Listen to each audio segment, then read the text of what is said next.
आज 2 तारखेला मला अनिल भाईदास पाटील, गुलाबराव पाटील ह्या सगळ्यांनी मला मुख्यमंत्री, उपमुख्यमंत्री सगळ्यांनाच आम्हाला साहित्य संमेलनाच्या शुभारंभाच्या करता आणि काहींना समारोपाच्या करता निमंत्रित केलेलं होतं। आज मी आणि दीपक केसरकर आम्ही बरोबर आलो।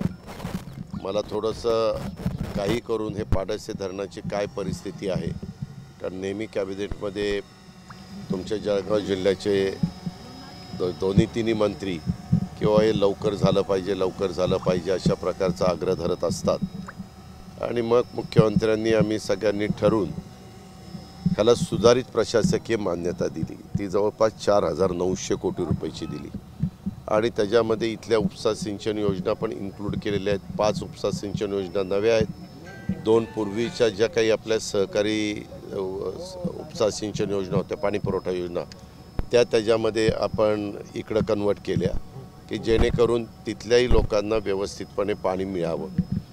आत्ता काम पाटील म्हणून कॉन्ट्रॅक्टर आहे ते करतायत, त्याच्या संदर्भामध्ये काही काम अजून पाठीमागे राहिलेले त्यांना त्याचे ड्रॉइंग्स पाहिजेत। त्याचे ते ड्रॉइंग आले की 3 त्याच्या संदर्भातले पिलर आहेत, त्या 3 पिलरचं पण काम तातडीनं सुरू होईल। साधारण 70-80 फूट खोल जावं लागतं आणि खालनं 70 फूट भरत तो पिलर वर आणावा लागतो। हे धरण असं आहे महाराष्ट्रातलं की इथं 100% बाकीची धरणं 50%, 60% इथपर्यंतच त्यांना पाणी उपलब्ध असतं, तरी आपण धाडसाने त्या ठिकाणी करतो। इथं 100% पाणी उपलब्ध होणारं हे धरण आहे। ह्याच्यामध्ये थोडंसं मध्य प्रदेश, गुजरात आणि आपला महाराष्ट्र ह्या 3 राज्यांशी संबंधित काही प्रश्न आहेत आणि त्या प्रश्नाच्या करता इकडनं प्रस्ताव पाठवून दिल्लीतनं त्याला मान्यता घ्यावी लागणार आहे आणि ती मान्यता मिळाल्यानंतर आपल्याला पूर्णपणे पाणी अडवता येणार आहे। आता हे मेन जे काम चाललेलं आहे, हे कामाला पैसे कमी पडू नये म्हणून सन्माननीय मुख्यमंत्री एकनाथराव शिंदे, देवेंद्र फडणवीस साहेब, मी आणि अनिल भाईदास, गुलाबराव पाटील आणि गिरीश महाजन आम्ही सगळेच जण ह्याला कुठल्याही प्रकारची निधीची कमतरता पडू द्यायची नाही अशा प्रकारचा निश्चय केलेला आहे। आता सुप्रमा वगैरे सगळे झालेले आहे। आता इथनं पुढच्या गोष्टी करण्याच्या करता जरा दिल्लीमध्ये पण आम्हाला सगळ्यांना पाठपुरावा करावा लागेल आणि साधारण 18 TMC पर्यंत, एकूण 17 ते 18 TMC पर्यंत पाणी इथं अडू शकतं। आज भूसंपादन त्या बाबतीमध्ये करण्याच्या करता पैशाची गरज आहे आणि साधारण अजून 4,000 एकरावर मी सांगतोय, अंदाजे 4,000 एकर भूसंपादन ज्याच्यात पाणी अडल्यानंतर त्या शेतकऱ्यांच्या शेतामध्ये पाणी जाणार आहे, ते बुडीत क्षेत्र होणार आहे म्हणून ते आपल्याला ताब्यामध्ये घ्यावं लागेल। त्यालाही मोठ्या प्रमाणावर रक्कम त्या ठिकाणी लागणार।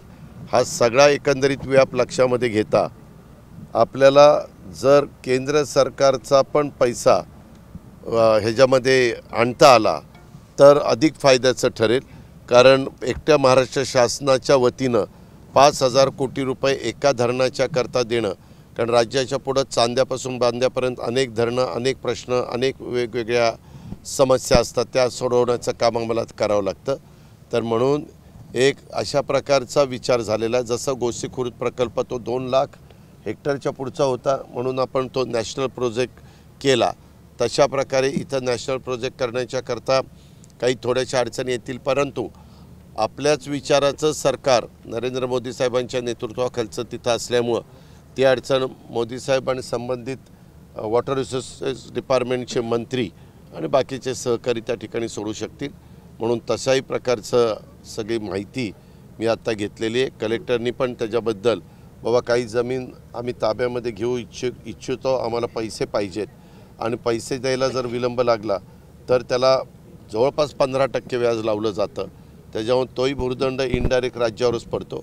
म्हणून ह्या सगळ्या समस्या सोडवण्याच्या दृष्टिकोनातनं स्वतः एकदा पाहणी करावी, कारण मागं मी 2014 साली इथं आलेलो होतो। इथं त्यावेळेस पहिलं पाणी अडलं होतं, त्याचं पाणीपूजन त्या काळामध्ये केलं होतं, त्याच्या आधी पण मी इथं आलेलो होतो। परंतु एक गोष्ट आम्ही मान्य करू की वेगवेगळ्या प्रकारच्या मध्ये फॉरेस्टच्या अडचणी होत्या, त्या आता सुटलेल्या आहेत, इतर काही वेगवेगळ्या प्रकारचे प्रश्न होते ते आता सोडवलेले आहेत आणि आत्ता उल्लेख केलेले आहेत ते काही प्रश्न राहिलेले आहेत। अशा या सगळ्या गोष्टीचा विचार करून महायुतीचं सरकार हे पाडळसे धरण हे कसं लवकर पूर्ण होईल ह्याबद्दलचा विचार करतं आहे। साधारण जून 2025पर्यंत इथं पाणी अडलं गेलं पाहिजे, आपल्या ताब्यामध्ये असणाऱ्या जमिनीपर्यंत ते तिथं त्याचा फुगवटा गेला पाहिजे, अशा पद्धतीनं आम्ही नियोजन केलेलं आहे, जलसंपदा विभागाने नियोजन केलेलं आहे। आणि त्याचबरोबर उपसा सिंचन योजनेची पण कामं त्या बाबतीमध्ये जर सुरू केली तर पाणी अडेल त्यावेळेस शेतकऱ्यांना पण, आणि इथं जास्त हेड 75च आहे, त्याच्यावर जास्त काही टप्पे करावे लागत नाही, त्याच्यामुळे तिथं सोलरचे पण व्यवस्था, सोलर पॅनलची पण व्यवस्था आपण करू पाहतो आहे, जेणेकरून इथले पंपाला लागणारी वीज तेवढीच वीज सोलर पॅनलमधून तयार करून महावितरणला दिली तर महावितरण त्यांच्याकडची वीज इकडे देईल आणि शेतकऱ्यांचा तोही त्रास जरा कमी होईल। मग फक्त पाणीपट्टीचीच जबाबदारी हे शेतकरी वर्गावर येईल। मी सांगितलं ना बाबा की आता 4,900 कोटी रुपयाची त्याला मान्यता दिलेली, तुम्ही काय ऐकलं मग इतका वेळ? अजून किती? ते 4,900 कोटीची मान्यता दिली याचा अर्थ तेवढे पैसे लागतात। त्याच्यामध्ये त्यात म्हटलं की केंद्राचा मी त्याच्याबद्दल कालच स्टेटमेंट केलं आहे। आत्ता पाडळसे धरणाच्या बद्दल बोलतो।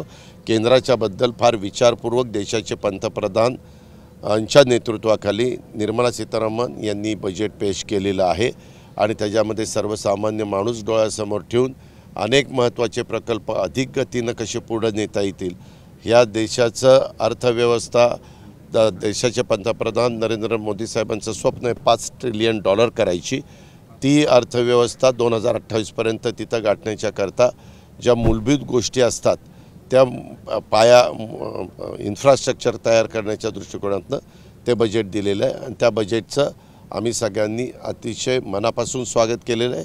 विरोधकांचं कामच असतं विरोधाला विरोध करायचा, त्या पद्धतीने त्यांनी केलेलं आहे।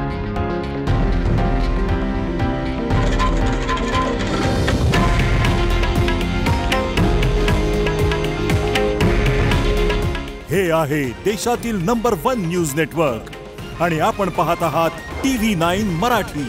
काळजी तुमची, हित महाराष्ट्राचं।